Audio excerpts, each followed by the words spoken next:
In the freezing waters of the Arctic Ocean lives a vertebrate that can survive for up to 512 years.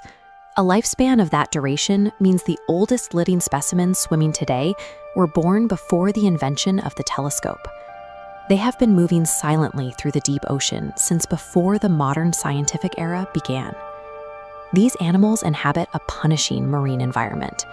They spend their lives thousands of feet below the surface, navigating sub-zero temperatures and immense hydrostatic pressure. Under normal biological conditions, that exact combination of extreme cold and deep-sea pressure accelerates the degradation of living tissue. Yet, this species continues to grow and function for centuries. This longevity relies on three highly specialized, interlocking biological systems: deep metabolic suppression, a network of protective chemical chaperones, and a highly unusual method of genomic repair. The Greenland shark's extreme lifespan is a highly tuned, reverse-engineerable physiological solution to one of the most hostile environments on Earth. Proving an animal has lived for 400 years requires a physical timeline. For most fish, biologists determine age by counting the growth rings in calcified tissues like bony vertebrae, but Greenland sharks lack hard bones entirely. They also lack otoliths, the inner ear structures typically used to date marine species. This absence of standard markers forces researchers to look for chronometric evidence at the molecular level. The solution lies inside the animal's eye, specifically deep within the nucleus of the lens. This diagram illustrates how the shark's eye grows in concentric layers over its lifetime, wrapping around a core of crystalline proteins synthesized before birth. Lacking a blood supply, this prenatal nucleus is permanently sealed off, meaning the proteins inside remain completely inert. Researchers extract these isolated crystals for radiocarbon dating. By measuring the precise decay of carbon-14 isotopes trapped inside, scientists establish an absolute chronological baseline for the animal. The resulting data confirmed lifespans reaching up to 392 years, with a margin of error extending past 500 years. Verifying the timeline forces a shift in the scientific approach. The question is no longer whether it lives this long, but how its physical tissue survives multiple centuries without degrading. The Greenland shark is an ectotherm, operating in waters hovering just above or slightly below freezing, between -1.1 and 7.4 degrees Celsius. At these temperatures, their biomechanics are strictly regulated. They possess the lowest average swim speed of any fish their size, cruising at just 0.34 meters per second, with an incredibly slow tailbeat frequency.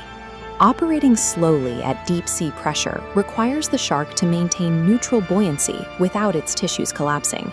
To achieve this, the animal saturates its tissues with massive concentrations of urea, providing lift in the water column. However, this urea is highly toxic, acting as a destabilizer that forces vital proteins to unfold and denature. The shark counters this toxicity by producing a high volume of TMAO. Functioning as a chemical chaperone, TMAO physically binds to the proteins, counteracting both urea toxicity and deep-sea pressure to lock them back into stable configurations. This harsh internal chemistry also requires specialized respiratory adaptations.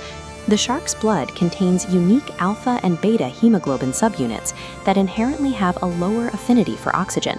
These specific hemoglobins evolved to be entirely insensitive to the extreme urea levels circulating through the animal's body, allowing respiration to continue uninterrupted at depth.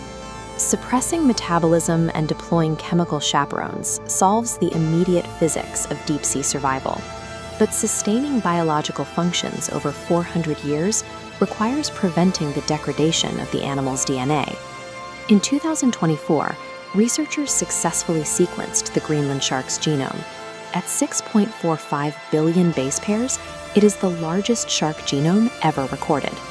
This animation illustrates the genome's defining anomaly. Over 2/3 of the genetic code consists of transposable elements, or jumping genes. In most organisms, their self-replication triggers severe structural breaks, driving rapid aging and disease. To survive this instability, the Greenland shark utilizes an evolutionary countermeasure consisting of 81 unique genes linked to DNA repair. Researchers hypothesize these repair genes evolved a unique mechanism to physically jump alongside the destructive transposable elements. By aggressively tracking the exact insertion points of the mutations, this mobile repair network can seamlessly patch structural breaks in real time, long before the genetic damage can compound. The organism weaponized a genetic liability into a highly distributed, self-replicating DNA repair network, ensuring absolute cellular integrity over 5 centuries. We can now look at the Greenland shark as a complete, highly optimized system. Its timeline is verified by the inert crystallines in its eyes, shielded by high-volume chemical chaperones, and sustained by an aggressive, mobile DNA repair network. But this multi-decadal cellular stability demands a severe biological trade-off in the animal's physical development. The organism expands at an almost imperceptible rate, adding only 0.5 to 1 centimeter of length per year. Due to this incredibly sluggish metabolism, a female Greenland shark requires 150 years just to reach sexual maturity. Once mature, producing a litter involves an estimated gestation period stretching from 8 to 18 years. These extended developmental timelines create a massive ecological vulnerability. If the population is reduced by industrial fishing bycatch or rapid shifts in Arctic sea ice, their reproductive rate is simply too slow to recover the numbers. The Greenland shark provides our clearest view into the absolute limits of vertebrate senescence, revealing what biology must sacrifice to achieve